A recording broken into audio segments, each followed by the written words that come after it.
Welcome back to Live Impact News. The time now is 10:33. We're going to head back to Washington, but this time we're going to hear from GOP leaders talking in Washington right now. So let's listen in. The government down today. Let's watch how all Democrats vote. But the American people are going to be watching that too, because they remember the long lines just a few months ago at every airport. Democrats will be voting today to have 4-hour lines at every airport when you're going and taking your summer vacation this month for a hardworking family. Democrats will be voting today to take away paychecks from our men and women in uniform. That's what they'll be voting on today. Tomorrow, we're bringing up a bill to ban stock trading by members of Congress, something people have been calling for years. We're bringing that bill to the floor. Chairman Stiles' committee worked really hard to get a bill brought forward. Now Democrats are talking about voting against that. Bringing the NDAA. Let's see how that vote goes to just provide the basic layout for how our national defense should be prioritized. These are basic functions of government, basic responsibilities of reforming government. Bringing the Save America Act. Again, what is the Save America Act? Show and picture ID to vote.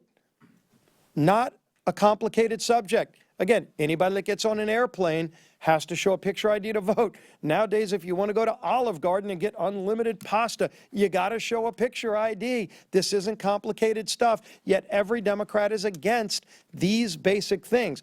Why?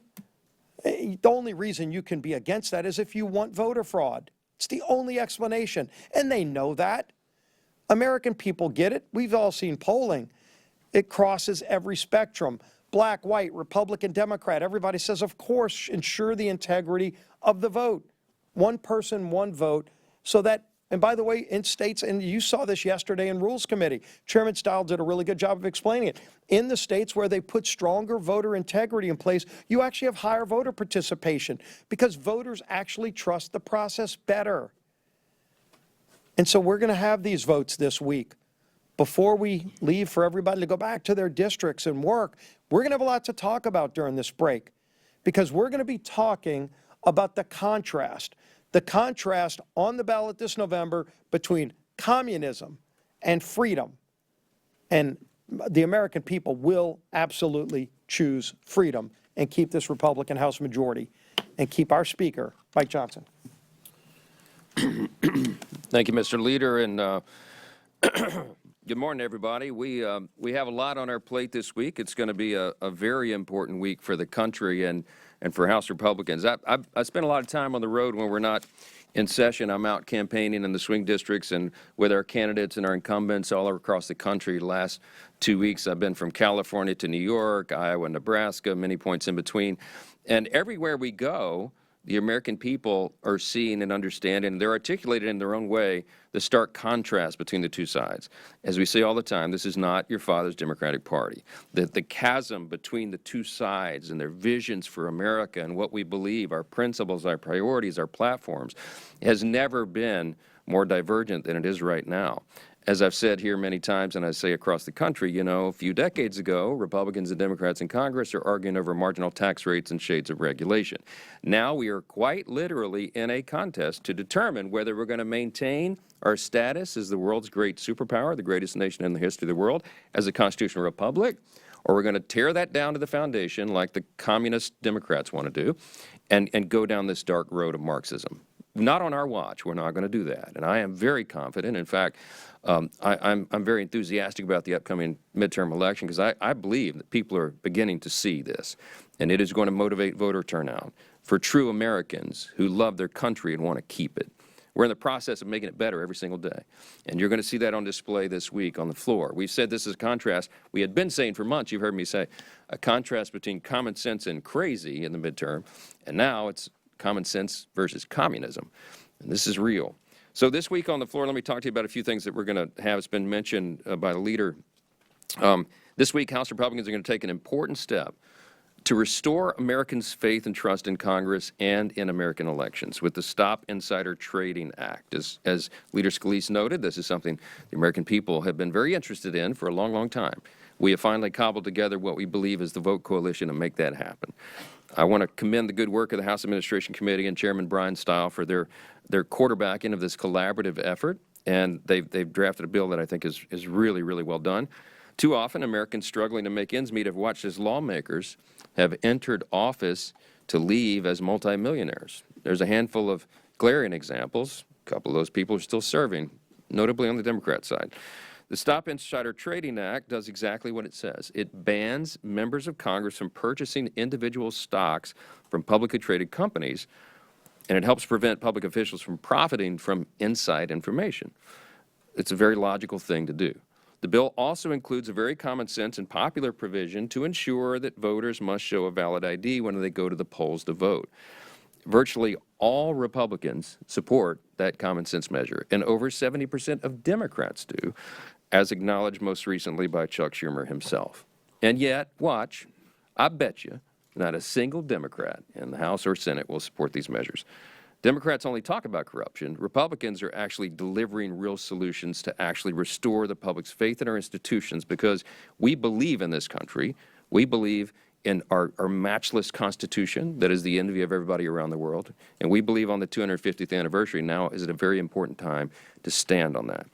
Later today, House Republicans are going to move closer to responsibly funding the government as well. We're going to pass a totally clean, very simple continuing resolution that will fund the government through November. The CR is as clean as they come. There are no poison pills. There's no hidden maneuvers. There's nothing other than a simple extension of current funding levels. Now, this is going to be one to watch. Unfortunately, given that Democrats have already forced the two longest government shutdowns in American history in this Congress, one of them for 78 days, they've already demonstrated they don't care what kind of pain they inflict on the American people. They do this to try to score political points. I think they're making the wrong calculation here. Republicans are under no illusions about Democrats' intentions ahead of a very consequential midterm election. Today's Democrat Party, I think they have a very false impression. They think that they can score political points by trying to inflict pain. It's not going to work. They've shown there's nothing they love more than a government shutdown, as tens of millions of Americans head to the polls in November. But this clean CR is an opportunity for both sides. So they have an opportunity to demonstrate they're committed to responsibly funding the government through November. And again, I bet you they don't help us on it. If the Democrats can't support this basic principle, then they are alone are going to own the chaos that ensues if the government shuts down after September 30th. On reconciliation this week, of course, we're going to move the ball forward on Reconciliation 3.0.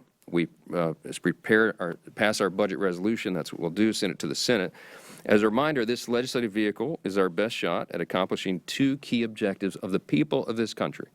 And these are very popular and important and necessary objectives. Number one, secure American elections by passing the Save America Act into law, as much of that as possible. That's the objective. Number two, protect and strengthen our homeland. How do we do that? We'll be providing supplemental funding in line with the administration's request to support our national defense and our farmers. Why is this necessary? Because Democrats have yet again refused to work with Republicans on basic election integrity and strengthening our nation's defense. As always, Republicans support our troops, our farmers, and election integrity, and we will demonstrate that again this week. Another big thing on the floor, as you know, is the NDAA, National Defense. Now, there was a time, all you remember, not too long ago, that funding for our national defense was a bipartisan exercise, because at the end of the day, everybody put the weapons down, metaphorical weapons, political weapons, and said, gee, you know, both parties have to acknowledge the necessity of maintaining our defense and supporting our troops. And surely that's the last thing we can agree upon, everybody would say. For 65 consecutive years, Congress has done exactly that, enacted the National Defense Authorization Act without fail.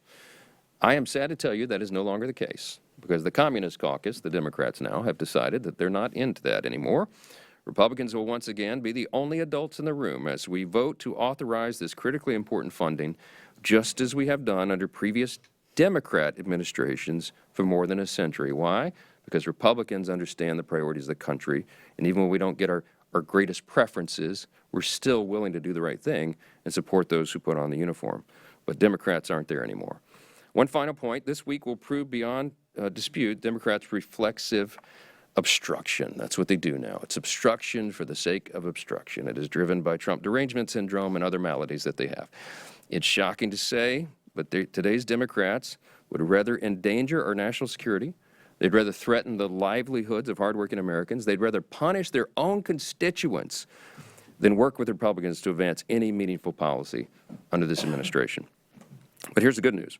Republicans refuse to allow the Democrats to railroad the legislative process with their relentless and childish obstruction tactics. No matter how hard they dig in their heels, we're going to work 10 times harder. We're going to deliver for the American people. We're going to make our country safer and more affordable for millions of working families. We've demonstrated that over and over. We'll continue to do it this week and in the days ahead. And that is why we're going to win decisively in the midterms. This is not a game. We're not going to turn this country into a communist experiment. We're going to maintain the greatest country in the history of the world. Take a few questions. Mr. Speaker, Go ahead. thank you, Mr. Speaker. Eric Garcia, Independent. These past 2 weeks, Democrats ditched Graham Platter from their ballot after sexual assault allegations. 2 members of the conference, Max Miller and Ford Mills, faced domestic violence allegations.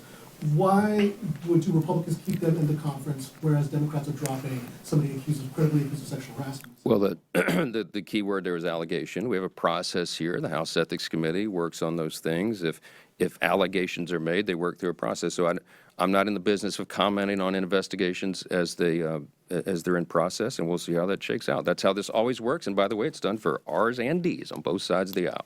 Yes, ma'am. Second row. Yes, sir. You repeatedly said that you trust the administration's handling of the war with Iran. We're now 5 months in, and the U.S. death toll has surpassed the withdrawal of Afghanistan. Given that, at what point are you willing to put an AUMF on the floor or vote for a War Powers Act resolution to try and rein this in? The administration is working very hard. The Commander-in-Chief and the whole Department of War, they're working very hard to bring this to a resolution. There's a lot of discussions about how that will be done. We're all closely watching those developments, of course. I don't think an AUMF is in order right now. I think we need to bring this to a resolution. Look, I think it's important for all of our international partners, this is my personal view, to have a role in this. I mean, we've got all of our allied nations through NATO. We've got the Arab countries over there, the Gulf states that are in closest proximity to Iran. Iran is now fired on all of its neighbors, and they're turning everybody in the world into an enemy. And I think this is an important moment of history for all of the world community to decide how they want to handle this. It shouldn't just be America's obligation. My view is that everybody needs to play a role. So we'll see how that develops. I think we have to allow the space to do that. And I know that this administration is working around the clock to resolve that in a way so that we don't suffer any more troop losses. This is a great tragedy. It shouldn't happen. But it is a very important objective that I believe we've achieved to ensure that the largest sponsor of state of terrorism does not have a nuclear weapon. That would be a disaster for everybody, and everybody around the world understands that. Now we got to wrap it up. Yes, ma'am. Fourth row back here. Did you raise your hand? Yes, ma'am. There were some of the members of the conference who have issues with the SAVE Act being rolled into the Stock Act, and I was wondering how you're going to deal with that. Do you think that might prevent some of the members from voting for the measures? No, we had a good discussion in the House Republican Conference. It's not the full SAVE Act on the stock trading. It's just... All right, taking questions right now in Washington, GOP leaders there. We're going to take a quick break right now on Live Impact News, but keep it with us on the WCNC streaming app.